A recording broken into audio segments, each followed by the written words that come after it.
ఒకప్పుడు ఒక తండ్రికి 2 కుమారులు ఉండేవారు. ఆ తండ్రి తన పిల్లలను ఎంతో ప్రేమించేవాడు. వారికి కావలసినవన్నీ అందించేవాడు. కాని చిన్న కుమారునికి మాత్రం తృప్తి లేకపోయింది. అతనికి ఇంట్లో ఉండటం ఇష్టం లేకపోయింది. అతను ఒక రోజు ఇలా ఆలోచిస్తాడు, నేను వేరే దేశానికి వెళ్ళాలి. అక్కడ నా జీవితాన్ని స్వేచ్ఛగా గడపాలి. ఇక్కడ కంటే అక్కడ బాగుంటుందనుకుంటున్నాను అని తనలో తాను అనుకుంటాడు. ఒకరోజు చిన్న కుమారుడు తన తండ్రితో ఇలా మాట్లాడాడు, తండ్రి, నీ ఆస్తిలో నాకు రావలసినంత భాగం నాకు ఇప్పుడే ఇవ్వు. నేను ఇకపై ఇక్కడ ఉండదలుచుకోలేదు. తండ్రి ఎంతో బాధపడ్డాడు. తండ్రి ఎంత ప్రయత్నించినా కాని తన కుమారుని వెనక్కి తిప్పలేకపోయాడు. అతని భాగం అతనికి ఇచ్చాడు. ఆ చిన్న కుమారుడు ఆ డబ్బు సంచి పట్టుకుని సంతోషంగా ఇంటిని వదిలి వెళ్ళిపోయాడు. అతను వెళ్ళిపోతుండగా తన తండ్రి కన్నీళ్లతో చూస్తూనే ఉన్నాడు. కాని కుమారుడు ఒక్కసారి కూడా తిరిగి వెనక్కి చూడలేదు. అతను చాలా దూరం ప్రయాణించి ఒక పెద్ద నగరానికి చేరుకున్నాడు. అక్కడ కొత్త స్నేహితులను సంపాదించాడు. ప్రతిరోజు విందులు, పార్టీలు, వినోదాలు, ఖరీదైన బట్టలు, రుచికరమైన భోజనం, ఇలా తన జీవితం గడుపుతుంటాడు. కానీ కొంతకాలానికి అతని డబ్బంతా అయిపోయింది.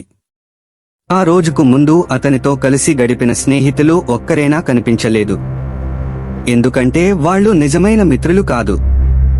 ఇప్పుడు అతడు పూర్తిగా ఒంటరైపోయాడు. ఆకలితో మూర్ఛపడిపోతున్నాడు. తినడానికి తిండి కూడా దొరకలేదు. ఇప్పుడు రొట్టె కొనడానికి కూడా అతని వద్ద డబ్బు లేదు. అతడెంతో ఆకలితో ఉన్నాడు. అంటే భిక్షగాడయ్యాడు. అయితే అతడున్న దేశంలో ఇప్పుడు కరువు ఉంది. తినడానికే మనుషులకు భోజనం లేదు. కాబట్టి అతనికి ఎవరూ ఏమీ ఇవ్వడం లేదు. అతని బట్టలు పాతబడి చినిగిపోయాయి. కొత్త బట్టలు కొనుక్కోడానికి డబ్బులు లేవు. అతడెంత పేదగా, మురికిగా కనబడుతున్నాడు. ఇప్పుడు అతడు ఒక తప్పిపోయిన కుమారుడు. అయితే ఇదంతా అతడు చేసిన పొరపాటే. అతడొక పొలం ప్రక్కగా వెళ్తూ ఆ పొలం యజమానితో, అయ్యా, నేను నీ పొలంలో పని చేయవచ్చా అని అడిగాడు. నాకీ రైతు కాస్త అన్నం అన్నా పెడతాడు కదా అనుకున్నాడు. దానికి ఆ పొలం యజమాని, సరే, నీవు నా పందులను మేపు అన్నాడు. అయినా అతనికి తిండి ఏదీ దొరకలేదు. అయ్యో పాపం! అతడు పందులు తినే ఆహారం అన్నా దొరుకుతుందేమోనని ఆశపడ్డాడు. కాని యజమాని దానిని కూడా అతనికి అందకుండా చేశాడు. అది రాత్రి సమయం. ఆకలితో ఆ చిన్నవానికి నిద్ర పట్టడం లేదు. అతడు తన మనసులో ఇలా అనుకుంటున్నాడు, నేను నా ఇల్లు విడిచి రాకుండా ఉండవలసినది. నా తండ్రి వద్దనే ఉండవలసింది. నా తండ్రి నన్నెంతో ప్రేమించాడు. ఆయన వద్ద ఉన్నప్పుడు నాకు ఆకలి అంటే ఏమిటో తెలియదు. ఇక్కడ నేను ఆకలితో చచ్చిపోవచ్చు. ఇలా అతడు తన మనసులో చాలా దుఃఖపడ్డాడు. తండ్రి పట్ల తాను ఎంత కఠినంగా ప్రవర్తించాడో అతడు ఇప్పుడు తెలుసుకున్నాడు. అప్పుడతడు లేచి, నేను నా తండ్రి వద్దకు వెళ్ళి, తండ్రి, నేను నీ పట్ల చాలా కఠినంగా ప్రవర్తించాను అని అనుకోని. తన దారి తప్పిన జీవితం కోసం ఇప్పుడు అతను బాధపడుతున్నాడు. ఒక దగ్గర కూర్చొని ఇలా అనుకుంటాడు, నేను ఇక్కడ ఎందుకు ఉన్నాను? నా తండ్రి ఇంట్లో సేవకులకే బాగా అన్నం దొరుకుతుంది. కాని నేను ఇక్కడ ఆకలితో అల్లాడిపోతున్నాను. ఆలోచించిన వెంటనే అతను తండ్రి ఇంటికి తిరిగి వెళ్ళాలని నిర్ణయించుకున్నాడు. అతను తనలో తాను అనుకున్నాడు, తండ్రి, నేను నీకు, నా దేవునికి విరోధంగా పాపం చేశాను.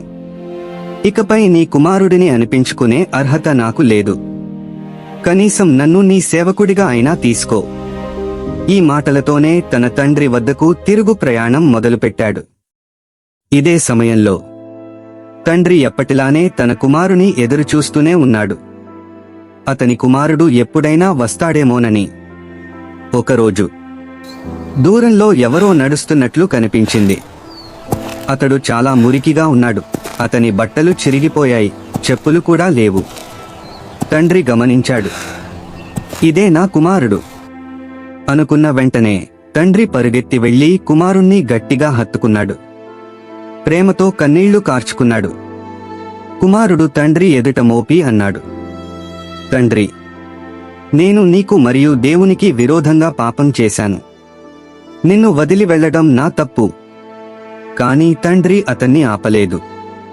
కాదు, నీవు నా కుమారుడవు అని కుమారుడిని తన దగ్గరకు తీసుకుని ఆ సంతోషంలో కుమారుని కోసం పండుగ చేద్దామని కొత్త బట్టలు తెప్పించాడు, కొత్త చెప్పులు తెప్పించాడు, గొప్ప విందు ఏర్పాటు చేశాడు.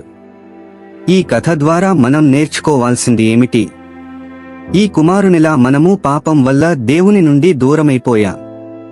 కాని మనం తిరిగి దేవుని వద్దకు వచ్చినప్పుడు ఆయన మనల్ని తిరస్కరించరు. దేవుడు మన కోసం ఎదురు చూస్తూనే ఉంటాడు. మనం ఆయన వద్దకు తిరిగి వెళ్ళినప్పుడు ఆయన ప్రేమతో మనల్ని తిరిగి స్వీకరిస్తారు. మనకు ఇచ్చిన ఈ గొప్ప ప్రేమకు దేవునికి కృతజ్ఞతలు తెలుపుదాం.